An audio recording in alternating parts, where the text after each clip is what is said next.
ನಮಸ್ಕಾರ, ಹೇಗಿದ್ರೆ ಎಲ್ಲರೂ? Welcome back to my channel. ಇವತ್ತು ನಾನು ನಿಮಗೆ ನಾರ್ತ್ ಕರ್ನಾಟಕ ಸ್ಪೆಷಲ್ ಒಂದು ಸ್ವೀಟ್ ರೆಸಿಪಿ ಮಾಲ್ದಿ ಹೇಗೆ ಮಾಡೋದು ಅಂತ ಹೇಳ್ಕೊಡ್ತೀನಿ. ಇದಕ್ಕೆ ನಮಗೆ ಗೋಧಿ ಬೇಕು. ನೋಡಿ, ಇಲ್ಲಿ ನಾವು 1 kg ಗೋಧಿನ ತೊಗೊಂಡಿದ್ದೀವಿ. ಆ ಗೋಧಿನ ನಾವು ಬಾಣಲಿಯಲ್ಲಿ ಹಾಕಿಬಿಟ್ಟು ಬಿಸಿ ಮಾಡ್ಕೊತಾ ಇದ್ದೀವಿ. ನಾವಿದು ಜಾಸ್ತಿ ಕ್ವಾಂಟಿಟಿಯಲ್ಲಿ ಮಾಡ್ತಿರೋದ್ರಿಂದ ನಾನು 1 kg ಗೋಧಿ ತೊಗೊಂಡಿದ್ದೀನಿ. ನೀವೇನಾದರೂ ಫಸ್ಟ್ ಟೈಮ್ ಮಾಡ್ತಾ ಇತ್ತು ಅಂದರೆ 1 ಗ್ಲಾಸ್ ಅಷ್ಟು ನೀವು ಗೋಧಿ ತೊಗೊಂಡು ಟ್ರಯಲ್ ಮಾಡಿ. ನಿಮಗೆ ಚೆನ್ನಾಗಿ ಬಂತು ಅಂದರೆ ಮತ್ತೆ ಲಾರ್ಜ್ ಕ್ವಾಂಟಿಟಿಯಲ್ಲಿ ನೀವು ಇದನ್ನು ಮಾಡ್ಕೋಬೋದು. ನೋಡಿ, ಗೋಧಿನ ಚೆನ್ನಾಗಿ ಹುರ್ಕೋಬೇಕು. ಅದು ಚಟಪಟ ಚಟಪಟ ಅಂತ ಸಿಡಿಯುತ್ತೆ. ಚೆನ್ನಾಗಿ ಹುರ್ಕೊಳ್ಳಿ ಅದನ್ನು. ನೋಡಿ, ಇಷ್ಟು ಹುರ್ಕೊಂಡ್ರೆ ಸಾಕು. ಇದನ್ನು ಹುರಿದಿರೋ ಗೋಧಿನ ಮಿಕ್ಸಿ ಜಾರಿಗೆ ಹಾಕಿಬಿಟ್ಟು ನಾವು ಮಿಕ್ಸಿ ಮಾಡ್ಕೋಬೇಕಾಗುತ್ತೆ. ನೀರೇನು ಹಾಕೋಕ್ಕೆ ಹೋಗಬೇಡಿ, ಹಾಗೆ ಡ್ರೈ ಆಗಿ ನೀವು ಇದನ್ನು ಮಿಕ್ಸಿ ಮಾಡ್ಕೋಬೇಕು. ನೋಡಿ, ಇಷ್ಟು ಸಣ್ಣದಾಗಿ ಮಿಕ್ಸಿ ಮಾಡಿಕೊಂಡ್ರೆ ಸಾಕು. ನಾವು ಏನು ಮಿಕ್ಸಿ ಮಾಡಿಟ್ಕೊಂಡಿದ್ವಲ್ಲ ಗೋಧಿನ, ಅದನ್ನು ನಾವು ಸಾಣಿಸ್ಕೊತಾ ಇದ್ದೀವಿ. ಯಾಕಂದರೆ ಇದರಲ್ಲಿ ನುಚ್ಚು ಥರ ಎಲ್ಲ ಬರುತ್ತೆ. ಅದನ್ನು ಹಾಕಿಬಿಟ್ರೆ ತಿನ್ನೋಕ್ಕೆ ಚೆನ್ನಾಗಿ ಅನ್ಸೋದಿಲ್ಲ ಈ ಸ್ವೀಟ್ನ. ಈ ನುಚ್ಚನ್ನ ಮತ್ತೆ ಮಿಕ್ಸಿ ಮಾಡಿಕೊಂಡು ಈ ಥರ ಸಾಣಿಸ್ಕೊಂಡು ಮತ್ತೆ ಯೂಸ್ ಮಾಡ್ಕೋಬೋದು. ಏನನ್ನು ವೇಸ್ಟ್ ಮಾಡೋಕ್ಕೆ ಹೋಗಬೇಡಿ.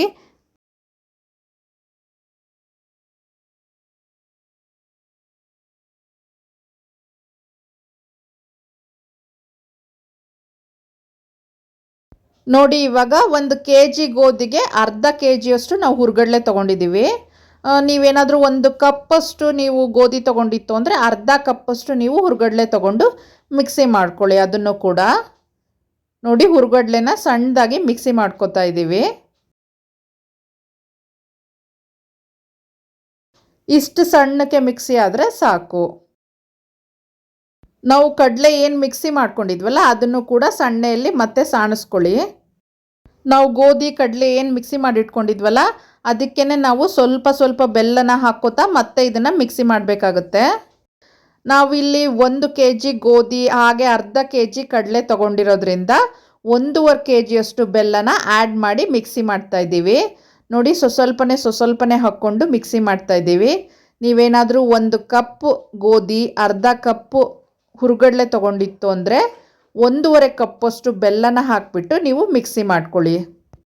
ಇಲ್ಲಿ ನೋಡಿ, ಒಂದು 20 ಏಲಕ್ಕಿ ಹಾಗೆ ಒಂದು 2 ಸ್ಪೂನಷ್ಟು ಲವಂಗನ ಬಿಸಿ ಮಾಡ್ಕೊತಾ ಇದ್ದೀವಿ.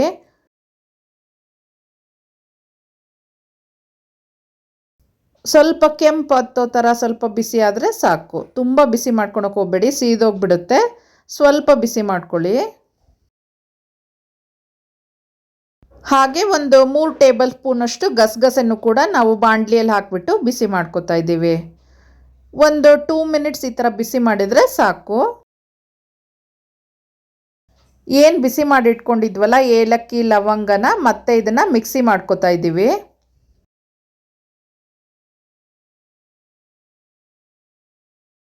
ಇವಾಗ ಏಲಕ್ಕಿ ಲವಂಗ ಮಿಕ್ಸಿ ಆಗಿದೆ. ಅದಕ್ಕೆ ನಾವು ಗಸಗಸೆ ಹಾಕ್ಕೊಂಡ್ಬಿಟ್ಟು ಮತ್ತೆ ಮಿಕ್ಸಿ ಮಾಡ್ಕೊತಾ ಇದ್ದೀವಿ. ಏಲಕ್ಕಿ ಲವಂಗ ಹಾಗೆ ಗಸಗಸೆ ಪುಡಿ ಮಾಡ್ಕೊಂಡಿರೋದ್ರನ್ನ ಕಡಲೆ ಹಾಗೆ ಗೋಧಿ ಮಿಕ್ಸಿ ಮಾಡಿಟ್ಕೊಂಡಿದ್ವಲ್ಲ ಅದೇ ಪಾತ್ರೆಗೆ ಹಾಕ್ಕೊಂಬಿಡಿ. ಇವಾಗ ನಾವು ಒಣ ಕೊಬ್ಬರಿನ ಬಾಣಲಿಯಲ್ಲಿ ಹಾಕ್ಬಿಟ್ಟು ಬಿಸಿ ಮಾಡ್ತಾ ಇದ್ದೀವಿ. ಇಲ್ಲಿ ನಾವು ತೊಗೊಂಡಿರೋದು 1 ಒಳಕೆಯಷ್ಟು ಒಣ ಕೊಬ್ಬರಿನ ತುರಿದು ಇಟ್ಕೊಂಡಿದ್ದೀವಿ. ಅದನ್ನು ನಾವು ಬಾಣಲಿಯಲ್ಲಿ ಹಾಕ್ಬಿಟ್ಟು ಬಿಸಿ ಮಾಡ್ತಾ ಇದ್ದೀವಿ. ಬಿಸಿ ಮಾಡ್ಕೊಂಡಿರೋ ಒಣ ಕೊಬ್ಬರಿನ ಮತ್ತೆ ಇದನ್ನು ಮಿಕ್ಸಿ ಮಾಡಬೇಕಾಗುತ್ತೆ. ಇವಾಗ ಮಿಕ್ಸಿ ಮಾಡ್ಕೊಂಡಿರೋ ಒಣ ಕೊಬ್ಬರಿನೂ ಕೂಡ ಅದೇ ಗೋಧಿ ಹಾಗೆ ಕಡಲೆ ಪುಡಿ ಮಾಡ್ಕೊಂಡಿದ್ವಲ್ಲ ಅದಕ್ಕೆ ಹಾಕ್ಕೊಂಬಿಡೋಣ. ಇದಕ್ಕೆ ಒಂದು 2 ಟೇಬಲ್ ಸ್ಪೂನಷ್ಟು ಶುಂಠಿ ಪೌಡರ್ನ ಹಾಕೋತಾ ಇದ್ದೀವಿ. ಇದು ತುಂಬ ದಿನ ಸ್ಟೋರ್ ಮಾಡೋ ಕಾರಣ ನಾವು ಇದಕ್ಕೆ ಒಣ ಶುಂಠಿ ಪೌಡರ್ನೇ ಯೂಸ್ ಮಾಡಬೇಕು.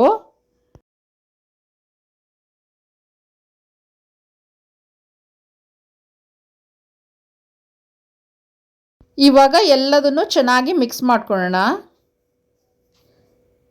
ನೋಡಿ, ಎಲ್ಲ ಹೊಂದಾಣಿಕೆಯಲ್ಲಿ ಚೆನ್ನಾಗಿ ಮಿಕ್ಸ್ ಆಗಬೇಕು. ಒಂದು ಕಡೆ ಶುಂಠಿ, ಒಂದು ಕಡೆ ಕೊಬ್ಬರಿ ಬೆಲ್ಲ ಎಲ್ಲ ಇರಬಾರ್ದು. ಎಲ್ಲ ಈಕ್ವಲ್ ಆಗಿ ಮಿಕ್ಸ್ ಆಗಬೇಕು. ಆ ಥರ ಮಿಕ್ಸ್ ಮಾಡ್ಕೊಳ್ಳಿ ಚೆನ್ನಾಗಿ.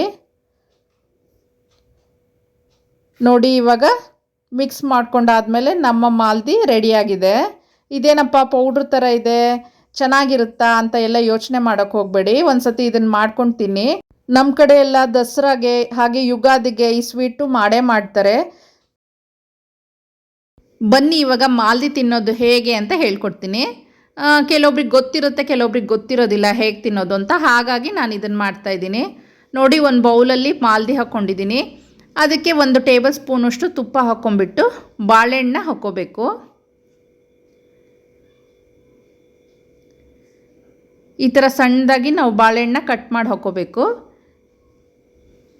ಹಾಗೆ ನಮಗೆ ಎಷ್ಟು ಬೇಕೋ ಅಷ್ಟು ಹಾಲನ್ನ ಹಾಕ್ಕೋಬೋದು.